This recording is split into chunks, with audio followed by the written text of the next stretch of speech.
And welcome back to another video.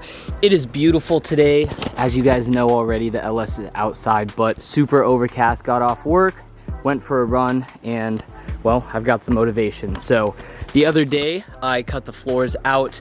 Right now I have nothing there. I just opened up the doors kind of just to base and get in my mind what I'm gonna say and kind of want to cut. So I think today I'm actually gonna take the back seats out and start to cut the rear tubs. So everything that I've been cutting out, I've been actually leaving like a little bit of edge just because, well, I have some ideas like I explained before. I think I'm just gonna put a new floor on the bottom and then make the bracing from the top, but I think I'm also going to have to shorten some of the trans tunnel as well as cut it out on the top, get rid of a lot of this stuff, and well, once the back seats come, I have to cut all that jazz. So it will be one step at a time, but I'm going to try to plan ahead and make sure that, well, I only cut once so that it makes it easy for me to, well, put new material there and do what I want to do. So I do have a bunch of stuff in the trunk. I'm going to be taking out obviously the seat and then the back seats, and we will go from there. I did pick up some new cutting wheels. Wheels, but I cut out, I actually took these because this is for the sideways grinder, and then this is the angle grinder, I believe they're called. Well, these things aren't that great. They don't have any like metal on the inside, so once they start getting small, they round out on the inside. So I ended up going to like Ace, I think I went, and got the ones with the metal on the inside. Same for these, which will go on this. So I'm not sure what I'm gonna have to use yet, but this is going to be the tool of choice currently. I'll open up the trunk in a minute. We'll see what we got in there. I am sweating, but that's because I just got home. So we're gonna dive into it. It's beautiful out. Hopefully we don't get rained on, and well, let's get some cutting going.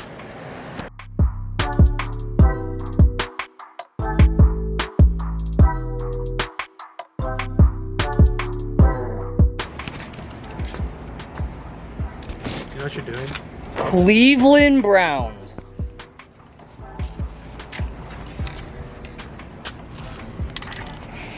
What's up, you know what bud? you're doing? Nope. That sucks. You gonna teach me or no? I don't even know what I'm doing. This shouldn't be here. It's too good of weather to not be working on the slab. That's what I'm saying, dude. My eyes were like going crazy, you know what I'm saying? Because I went for a 7-mile run. I went for an 8-mile run. 8 mile? Yeah, we did see 14 Crocs and you only saw 13. That's crazy. I actually saw 19. I posted it. That's crazy. I'll bleed for this shit. Alright, before we dive in, I figured I would just show you guys what we got going on in the back, what it looks like currently. So if you are new to the channel, or, well, let me just re-jog your memory. I ended up moving and extending this tank because I raised my rear diff, notch for the axles, raised the rear subframe, all of that. And what it does, well, I didn't cut mine out. I just took an air hammer and basically golf balled it up. But the diff is all the way up against that. It's probably raised another like 4 inches or so. But this is where the old gas tank went, and well, it bolted up right there. So I just, as you can find in other videos, extended the fuel lines. I took the hard lines from underneath the car and I just re-ran them through the actual vehicle, underneath, under the subframe, then back up and kind of by where the floor was. But it is super gross in here. I've kind of moved apart and I'll be able to move all of this wiring stuff. But I think I'm just gonna take the hose, spray some of this down, take a little wire brush, clean it up a little bit. Although I will be cutting some of this out, and it does not matter if it's dirty. Well, it's easier to see, as well as climbing around in here makes it easier. So yes, if you're asking, this thing used to have a tow hitch, so that's what this is, which I'll probably end up just cutting these and then taping them up, or if I can just take them off of the little clips, I will. But oh, and real quick, I'll just go over this because a lot of you are probably thinking The stock one reaches all the way out to where this is, right? So it usually reaches here. Well, and you can see how long that is. With the tank here, I would not have been able to get the gas. So what I used to have is a tiny little makeshift cover on both, but I sectioned the stock one. This is where the little breather used to go. This is where the normal tube used to go, kind of way out here. The breather attached, well, I just cut it short here, made it into 2 pieces, and now I have a functional, adjustable, well, fuel hose thing. So it does clamp. It has the stock little breather thing just for venting and such, and I do not smell it in the vehicle. So I know this is long, but let me get to spraying and I will show you guys how it looks in a couple. As you can see, I have made a big mess per usual, but we'll give you a quick update. It is really clean compared to what it was. So as you can see, most of the dirt, grime, grease, dust, all the road debris and stuff has pretty much been scrubbed off. There is a little bit, but you know, there's only so much I can do. Plus, like this, I already plan on cutting out anyways, but that is super clutch. I did want to take off some of these clips, which I already did, just so I can have whatever wiring harnesses and such are back here. I can have them free and make sure that I don't cut. I did take off the rear seats already. This seat was just sitting on top of them. A little water. I think that's just from maybe wherever these seam sealed and stuff from the water in the back, but super easy. For you guys that don't know, all you do is yank up on the front, it'll pop out and slide out, and then there are, let's see, 1, 2, 3, 4, and then once you open the middle piece, there's actually a couple that hold on to the back of the seat, but that's really about it, and they come right out. Oh, well, of course, you know, if you have the seat belts and stuff, you're gonna have to take those off, but I used plain seat belts. Made it super easy, super simple, and well, I didn't plan on having people back here anyway, so why not? But floors are out. I think I'm gonna start cutting from the back of here. I do want to open this up. I don't know how much yet, so I don't know, maybe I'll just cut a decently sized square hole or follow on the seam seal all around, but I know that I definitely have to cut out this area and, well, eventually into the strut tower, so all of this will have to be moved and backwards. So we'll set you up, I'll decide where I'm gonna cut, and we will hop into it.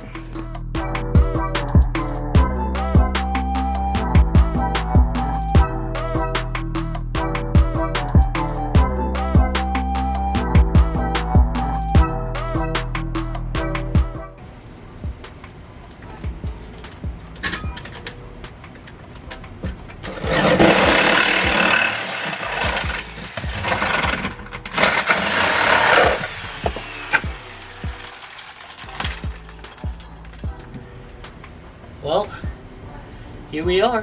First cut, first part of where the future tubs and new strut's gonna go.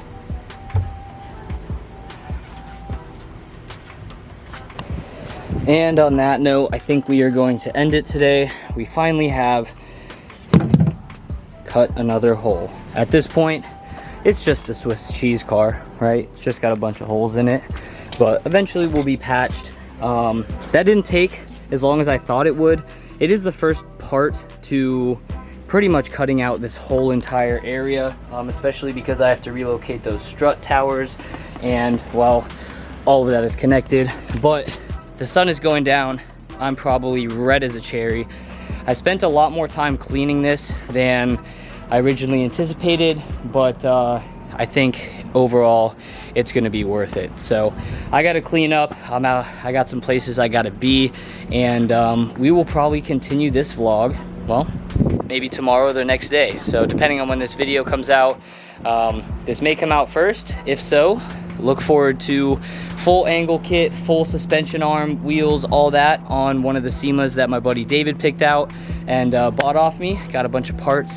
If not, well, go back and check that out if I drop this after, and let me know how you guys like that content. So I will catch up with you guys in just a sec, which will be a couple days later. And welcome back to another day. We came outside because it feels quite nice, but with that being said, it looks like the rain is gonna hit. We're gonna start cutting up on the LS anyways, so we've got it in the air. I kind of started taking some stuff out of it, got the tarp off of it and all. You guys saw previously that I already cut this out. I'm just kind of looking around right now to figure out where it needs to be cut, and obviously wherever it's rubbing needs to be cut, and we will go from there.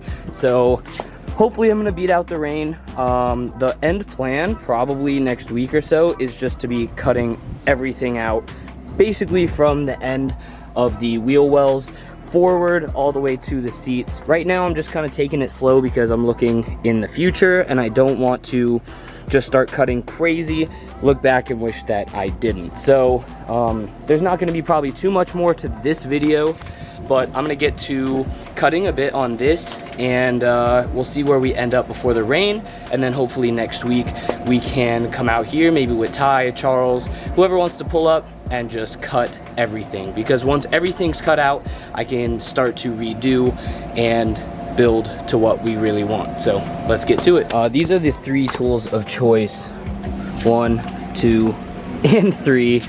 It's a bit hard getting in there with the whole subframe and all of this in the way, as well as the coilover kind of be pulling up, and you know, there's a bunch of stuff in the way. So next video I think I'm gonna drop the rear subframe, and then at that point I won't have to cut small holes to make bigger holes. I'll just kind of be able to go zing zing and just cut everything out. But at least right now I kind of moved some stuff out. I'm trying to be really careful about a lot of these wires and stuff that are in the way, but we've got one hole on the back side, just so you can kind of see what the whole plan is. I think that we're gonna go probably from the frame rail right here all the way across, see how the wheel fits. I don't think it's gonna hit anywhere down here. Plus, if we, you know, keep that and that connected, at least that's something structural for this backside. But I think the plan's gonna be basically go from where the frame rail is, cut all the way across, go all the way up, get rid of the stock strut tower, and I may end up just cutting all of this middle out as well, because we're gonna need to make a new strut tower much more in, so that when the wheel sits up, I don't have any issues, as well as having any issues with the upper control arm. Once the upper control arm comes a lot farther up, that piece right here is gonna start hitting on the coilover. So we are going to fix that, as well as cutting out more for the upper control arm to be able to go up, as well as pretty much the whole wheel being able to fit right here. So all the stitch welds and stuff are gonna end up being cut, and then we're gonna have to reinforce a lot of stuff. But for right now, that is going to be it. I gotta clean up. It's been off and on raining, and it looks like it's about to storm again. So I don't wanna get too deep into taking things apart, cutting stuff up, and then just having to stop midway. I know I've talked a lot in this vlog, but that is the progress at least. And then maybe on the next video as well, on top of cutting more in the rear, we might start on the front. It is T-minus 1 month until Gatlinburg, so with that being said, if I want this car at Gatlinburg, I really am gonna have to start while making a lot of content and just spending a lot of time on this, because I don't want it to be last minute, but I know it's still gonna kind of have to be sped up a little bit. So I hope you guys enjoyed this content. Hope you guys are looking forward to the vision that I've kind of talked about, but of course once it all comes together, you know, that's the end goal. So I will catch you guys on the next one. See ya.